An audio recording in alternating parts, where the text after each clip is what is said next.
All this light behind me. Hi. Welcome to my chat. Welcome to Feeding a Crowd.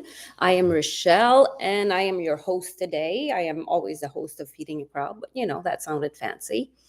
I am on Instagram, Facebook, and Pinterest, and here, of course.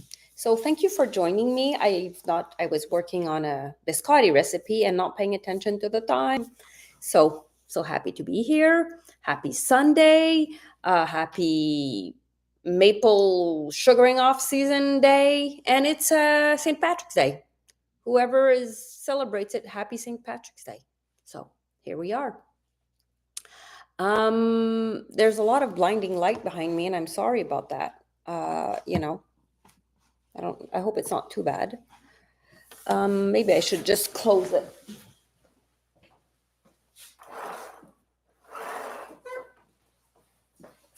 Maybe it won't be. Oops, it's the other one. Gosh. Did you know that when I'm live here, that my camera makes everything the other side? Yeah, it's flipped. Everything is flipped. So if I touch, like, I think I'm going to touch here, but anyways, it's very you know.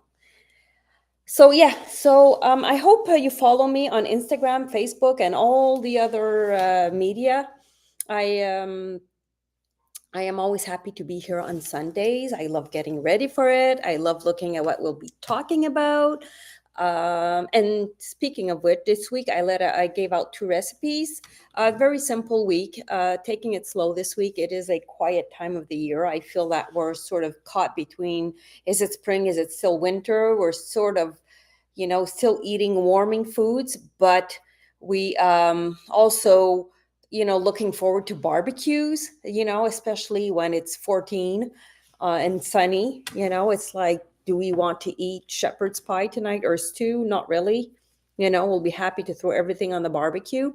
So, yeah, so I think we're stuck between two seasons. So this week, I posted my Greek marinade, which is so great for all meats, even though I usually use it for pork and poultry. It's actually good for any meats. It could be amazing with lamb. It would be amazing with rabbit, which I do have to buy and make. Especially, oh, I'll talk to you. Okay. So just a segue here. So this week I was watching a TV show, and it's someone that he just travels every weekend. Rick's weekend getaway or something. Anyway, and he was somewhere in Italy, and he had rabbit. And I was like, I need to get that rabbit. I've never made rabbit. I need to make rabbit. Maybe this week I'm bringing someone to the airport. Maybe I'll pick up two rabbits, or one rabbit, or two. Depends. I don't know how much meat is there in a rabbit. Hi, La Flèche. Thank you for joining me. I saw someone, Rick Stein, made rabbit this week. No, the show came. He was really young then. So, but yeah, it's like, I want to make a rabbit. It looked so good how he made it. So I still need to make that rabbit. Yeah. So the Greek marinade is simple. It's easy. You made it a few times. You won't even need to follow the recipe. Let's start with one rabbit. Hey, we could always use mine. Pay. I'm about to call my rabbit stew. It's a family joke. This, yeah. And let's start. But yeah, maybe if it feeds your whole family, La Flèche, we'll do one rabbit.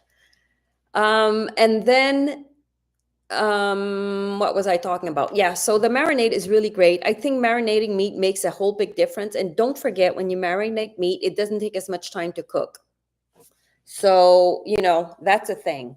I should probably text Evelyn. She's always missing our thing, but she always says, oh, I missed it. So I might just text her. Who else often tells me, oh, I missed your live?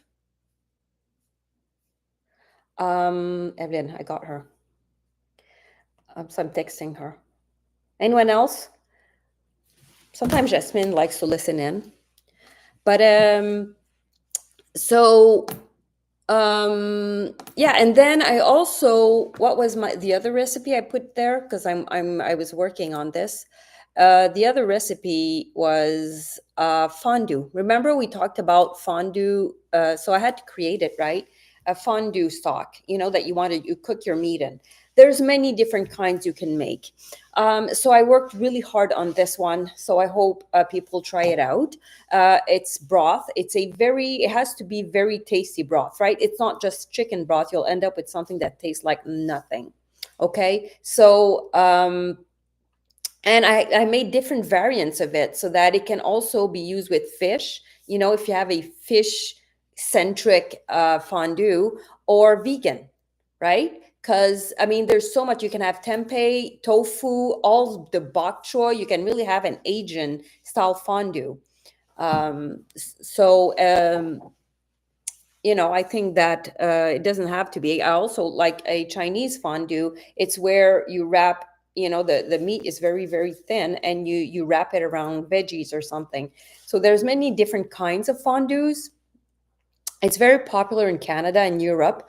I know there's fondue restaurants in the States because I've been to quite a few of them. Yeah, I have. And so, but it's not as well done. Like, people don't really, I've never seen any one of my American friends have a fondue pot in their kitchen houses, whereas most of us have quite a few. That and griddles for not what's it called? The other thing we do. Quand tu fais une raclette, a raclette. Raclette. I don't know if you can say that in English. But anyways, raclette, see? So yes, so fondues are very popular. Anyway, so I have that broth now, and I'm really happy with it. And broth costs $6-7 just for a small, like 2.5 cups. And mine makes more. And often I find that with the fondue, because you don't want to take your time, and fondues are so great for families. I made them when my kids were young. And I know you say, oh, it's fire, it's dangerous. Well, first of all, you can get an electric pot. But I find that if you trust kids to if you make a mess, you pick up the mess. Make sure they don't get burned. But still, they weren't babies, so they weren't like falling off their high chairs. But maybe the youngest was 8, and 6, 8. They were old enough. And I found that fondues are just you just take your time, you eat it, it's delicious, everyone chats, everyone's excited, it's just great. So have fondues. It's still time for fondues. There's something that you have when you go skiing. So spring skiing and fondues, right? Why not? And what's fun with fondues is you do all the prep beforehand. And it just, when you have guests, speaking of hosting, you do all the prep beforehand, then you're sitting down with your guests. It's a very, very, very fun way to just be sitting with your guests as opposed to cooking. Hi, whoever joined us, I'm really happy to see you. Say hi and add a like to my chat, please. Thumbs up. And yeah, so I think so I got a fondue broth there. Of course, it's easy to also buy it, so don't worry about it. But you asked for it, and here it is. Um, this week I wanted to talk about meals that bring people together, right? I've done a lot of that in my life, and I find that there's some foods you make that attract people. And if they hear, oh, you're making that tonight, like, can I come over? Or someone's having, and they say, oh, like my friend would love that. And you're like, sure, ask him over. And, you end up with a bigger table or a bigger picnic or a bigger barbecue. And some foods bring people together. What is your, like, what foods would you like just feel the need to invite yourself over? What foods to you is something that keeps a family together or the whole family is excited about? I'll talk about me while you think about it. And to me, the food that bring people together, fondue, of course, spaghetti. When you make spaghetti sauce, you always make a big batch. And so you can have as many people as you want over because it's spaghetti sauce, right? I always make bread with my spaghetti. That's carbs on carbs, but darn, it's delicious. You just can't wear your clothes that night. And so spaghetti sauce is a big one for me. Oh my God, smoked brisket. That is, that I've never made it. Nope, I haven't. Someone made it that I know lately. Well, the boys with their smokers always make that food, and I love it. Truly, I do. It's a bit harder to get here in Canada, but if you ask for it, you can actually get it. Um, I like that smoked briskets. The other thing, lasagna, um, and barbecue, pizza. Whenever, because pizza, it was I made that for a while. It was once a week. I pizza, it was so easy to make. You just make the dough ahead of time, and then sauce can be anything, and you just throw stuff on a pizza with cheese. Like you can't go wrong with pizza. Oh yeah, Costco would obviously have brisket. Yep, yep, yep. That's a thing. And actually, brisket is delicious, and you can use brisket in everything. Like you can make it into a stir or a fricassee the next day. I was going to say stir fry, but fricassee the next day. You can put it in sandwiches. You can put it in, those cassoulet breakfast, like a mash, corn hash. You can put that in I guess it'd be a brisket hash. I've had that in Washington. It was one of my favorite breakfasts in Washington when I went in Washington. I worked there for quite a while. I would go there every month. That seems so long ago. But yeah, that's what I like about food like smoked brisket. It goes in absolutely everything. So those to me are foods that bring people together. There's an emotional, sentimental value to some of the foods that just make you happy. Like a lot of people, it's roast beef. Hi, thank you for joining me. Welcome to Feeding a Crowd live on YouTube. Nice to have you. Say hi, do a thumbs up. YouTube likes that. And join in, please. We're talking. What's your food? What's your bring people or your sentimental meal in the world, which I'll get to in a minute. um, I think there's one, well, there's two, but one that really sticks out for me when I was a child, and to me it's lasagna. My mom made lasagna and my mom made lasagna, she had to make trays of it, right, because of the seven boys in my family. And to her we had to make a lot. But she actually used canned sauce, the Catelli canned spaghetti sauce. I don't think that, it's not everyone. I never buy it anymore. I don't have a can of Catelli spaghetti, meat spaghetti sauce in my pantry. But that's how she made her lasagna, with canned spaghetti sauce. And the trauma was always cooking that many noodles. You know how often the noodles came out in pieces, shredded, depending who was stirring it not properly. You ask one of the boys to do it, they would almost mash the pasta. And then, anyways, there was always adventures to it. But the lasagnas, my mom's was canned spaghetti sauce, spaghetti sauce. And she had this center filling with cream cheese. And it was 1 egg per block of cream cheese, half a teaspoon of salt per block of cream cheese, and believe it or not, 1 teaspoon of ground black pepper per pound, like block of cream cheese. And she would put that and then more layers of the sauce and pasta and top that with serious amounts of mozzarella. And that lasagna to me means the world. I need to make it again because no, I don't like canned anything, especially meat sauce. But I can still, like, my mouth is almost watering. That's how great the memories were. So that was one of the best Sunday meals that I remember. So do you have a best Sunday meal? A flesh? Like what would you do on your best Sunday meal? I need to get my water. That you remember, a sentimental value meal. Be at your grandma's, your aunt's.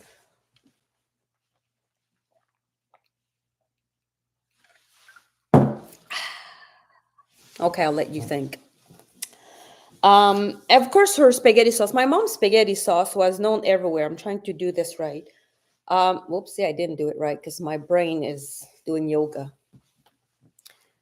Oh, we did. It was really, for us. It was really ham and pineapple with mashed potatoes and a salad. That was that and lasagna were our favorite too.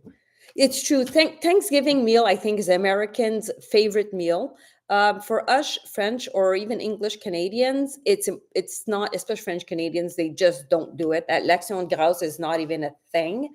But even my kids, like when I make turkey, they like mine, but that's it. It's like they don't. When you say we're going to make a turkey supper, everyone groans and like, why?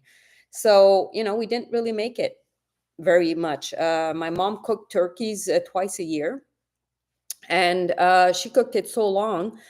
Yeah, it was the thing everyone did then. Everyone was afraid of dying of uncooked turkey. So, you know, my turkey is always very moist and juicy and amazing.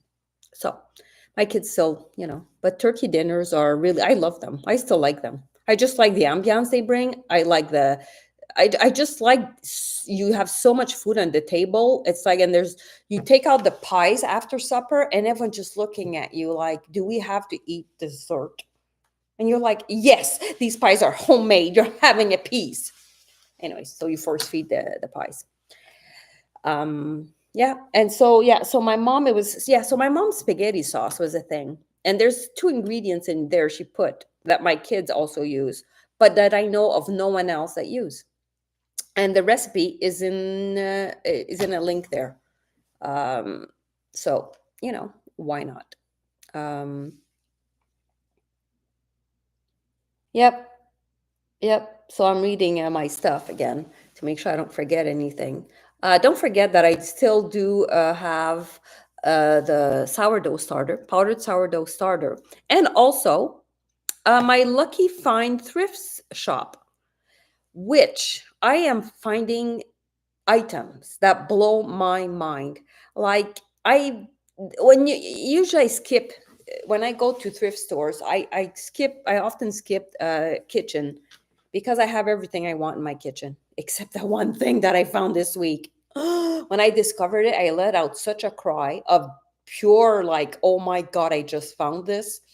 That other people came to look. And then one woman, like, just stared at me. Like, and I knew she was saying, if she doesn't take it, I'm taking it. But I got it. And it's not going to be for sale. Not now, anyways. Nope, no. I'm going to show it to you later after I'm done.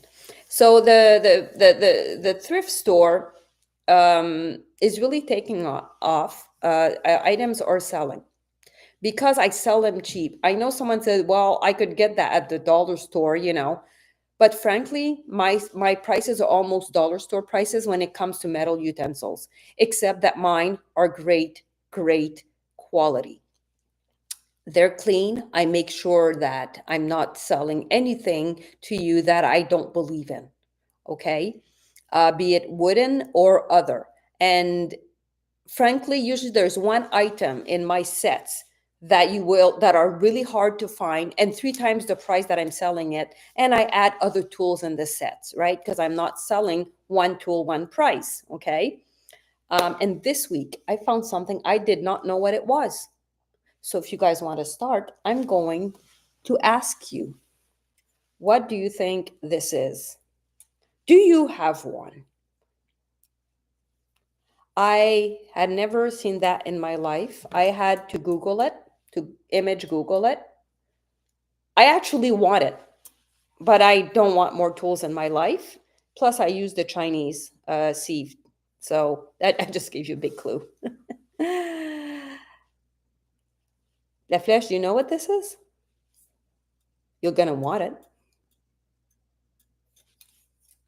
I'm going to set it aside for now. So in this set with this amazing tool, okay, is a potato masher. My mom always used an electric mixer to mash potatoes. Did that for 20 years, maybe 30. I don't know. But the electric mixers to me are very cheap and they're not my favorite thing in the world, right? I use a masher. And I've discovered a method of mashing my potatoes that make them fluffier, I think, than when I use the electric mixer. So I'm going to have actually create a short reel on how and why I do it and why it works so well. So this mystery item, and look at this amazing ladle. You think, okay, what's amazing? It's just a ladle, right? Nope, no reason to. It's got a flat edge. When you're scooping and you're trying to get something on the bottom and you can't get to the bottom, it has a flat edge. Never seen that in my life.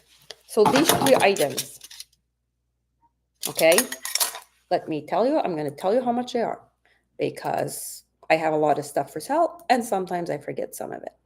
So these three amazing items are going. Oh wow, that's stupid. Okay, I don't know what I was thinking. $10. Okay, $10. Just this item, which is made for Thin Kitchen, right? I need to go back to you. Okay, this is a stock skimmer. You know, when you have stock and you skim, and sometimes like you have to go in deep or whatever, this really like is just skimming, right? So you skim and sometimes you have little particles. So you grab little particles. I don't know. You know, it's an amazing skimmer from Think Kitchen. This is $35. This one is new. It's never been used. There's nothing. It's never just still new, right? From Think Kitchen. I'm selling 3 utensils for $10. And someone said, your stuff looks expensive. No, you cannot get this quality and this fun stuff for this amount of, no, okay? And I do all the research and I really enjoy doing this because I love kitchen tools. I'm just passionate about kitchen tools. So speaking of which, I found this food mill. Well, I wasn't my friend. Okay, this food mill weighs about 6 pounds. It's heavy, right? It's not one of those food. And you see these legs? Most food mill don't have these. This is so once it's on your bowl or your pot, it's not going to go anywhere, right? You don't have to self hold it. It actually like look at the inside of this thing. Okay, so there's 3 different sizes of these. So this I think is the largest, and there's 2 smaller. You can make jams with this. It's actually a grain also miller. Okay. Look at this food mill. It's absolutely gorgeous. It's like new. It doesn't have a scratch. It's never been used. So someone got this, said, probably during the pandemic, said, I'm going to make all kinds of foods now, and never did. Okay. New. It's absolutely beautiful. And I have the other 2, which are very easy. It's so well made how you change them. It's really, really awesome. This, you make baby food, you make jams, and of course, you rice potatoes. You need to rice potatoes when you make gnocchi. You need to rice potatoes when you make your mashed potatoes. That's when I make super duper fancy mashed potatoes. I use my potato a ricer. Same thing. There's one of the things is small enough for the potato ricer. So you say, how much am I selling this? It's worth over $60. I'm selling it 24. So like it's worth it. You can do everything with that thing. It's an amazing, amazing tool. So here we go. We got a food mill. There's other stuff that I got, and some of them, in fact, I got more white mixing bowls. I have a new pie plate. It's going to come out this week. It's going to come out, yeah, this coming week.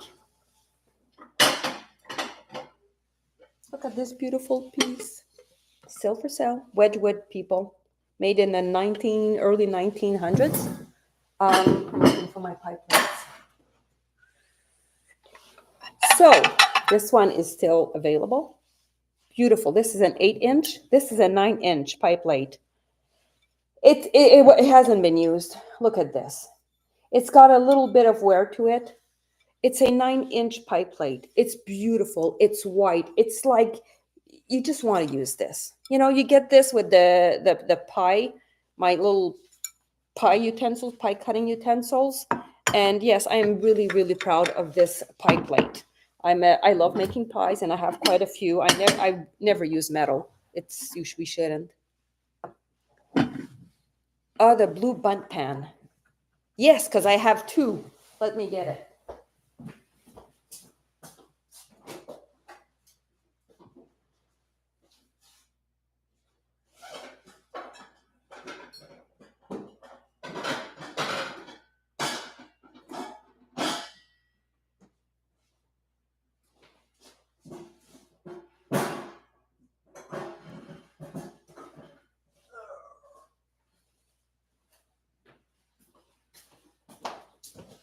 You'll be talking about this one, I hope, because I know I have 2. Let's bring my other beautiful piece. Do you mean this one? This one Has been used before. I still find it very pretty. Putting salads, putting dips in here. It has a cover, still has a cover. Um, it's got cracks. It got some used to it, but I still find it to be so pretty. I just love this thing. You can carry it. It's still, they still sell them. This one is older, but they don't make this one anymore. You can only get it secondhand. So yeah, so this one. I know I have another bundt pan somewhere. I have a little tea set in there. Oh yes, the Queen Anne Depression glass bundt pan, which is very, very, very pretty. Okay, so look what I found this week. This is what the one that I completely lost it, which we will never find again, probably. I'm trying to square, huge, tall, never been used. I have another one of these. It's used. The square plate, you can, like this, obviously will never break, but there's nothing. It's still new. Look at the plate, not chipped. I bring this stuff. Like I go to stores and I find this stuff. This is amazing. Like you will not be able to find this much. But if ever I find another one, and by the way, you can tell me, like, I'm looking for this pattern, and I will search for you if you send me anything, because I see so much stuff and I'm like, it's a beautiful piece, but I don't know what piece people want. So something really fun. I love depression glass. It reminds me of my grandmama Anita. And my mom and aunts threw all her depression glass away except two pieces because I caught them on their way to the garbage when she passed away. And to my mom and aunts, it was ugly. They hated it. They can't believe they still had it in the house, right? Oh, anyways. So look at this pretty little plate. It's not new and it's been used, which I love. I use all my dishes. Very, very pretty little piece. And frankly, I rather give vintage dishes as gifts than new stuff now. I don't know why. I think it's a whole new thing. But look at this as a gift to a young girl. This was made in the 1930s. It's Bambi on a little, they call this a powder. It was made for a powder and a powder puff. Okay. At the time, it was sold for that. They don't make them anymore. So 1930s, it's called Jeannette, same as this piece, a depression glass. Isn't that like too pretty? This is very rare and I find to be absolutely gorgeous and pretty. So yeah, so I think this one is $16. Most of them that I saw online are nearly broken. Most of them that I saw online are all scratched on the bottom. This one must have been put away really well because there's no scratches. So it's never been used. Hopefully I didn't. Yeah, so very, very nice. Very pretty. So yeah, so just stuff. Stuff. So that's what I have. And there's more bowls and there's a little chocolate whipper. There's all kinds of fun stuff that has come out. And super excited about. If you, like I said, if there's something that you want, you need, or just tell me, I set it aside for you, and or go looking for it. Ooh, yes, like that. I love. I don't buy stuff I don't want. Okay, I think I only get stuff that I think someone might look for. Of course, I love everything blue and white. You can see from behind me. I love Wedgwood. I love. Okay, it just slipped my mind. But the blue and white from like Holland, anyways, anything like that. Not necessarily Asian, but yeah, Delft. I love Delft dishes. It's so when I find stuff like that, I'll get it. But if there's anything else like green depression glass I have black depression glass, which is gorgeous. Let me know, and I'm going to try and get it to you. So I didn't bring out my sentimental cookbook. I'm going to keep that for next week. I am working on biscotti for kids or babies right now. The recipe is already popular on my website, but I want to bring it to the front. So I'm going to come back with it. I've made 3 biscotti recipes on my website, um, but I'm working on just one. The babies love them.